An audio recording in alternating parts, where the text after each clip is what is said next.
नमस्कार, welcome to Tanushree's kitchen कट्टा. आज श्रावणी शुक्रवार आहे.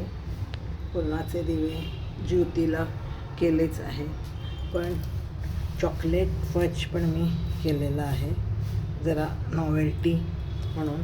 त्याच्यामध्ये मी नाचणीचं पीठ 1 कप भाजून घेतले, त्याच्यात कोको पाव ते अर्धा कप घातले, पाव कप घाला. आणि हे घातलं आहे खोबरं पण पाव कप घातलं आहे, सुकं खोबरं भाजून ते त्याच्यात घातलं आहे. आणि हनी पाव कप घातलं आहे आणि ते सगळं मिक्स केलं आहे आणि त्याच्यामध्ये मळून असं फ्रीजमध्ये सेट करत ठेवलं, तर ती अशी छान वडी होते, अशी फज, चॉकलेट फजची. तुम्ही डार्क चॉकलेटसुद्धा डबल बॉईल करून मेल्ट करून त्याच्यात घालू शकता.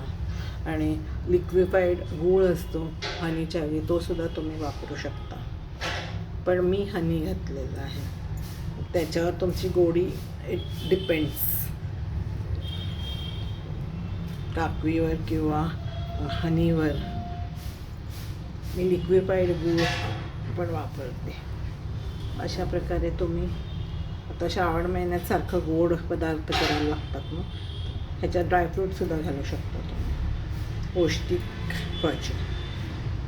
माझी रेसिपी आवडली असेल तर लाईक करा, शेअर करा आणि सबस्क्राईब करायला विसरू नका. Bye, see you in my next video.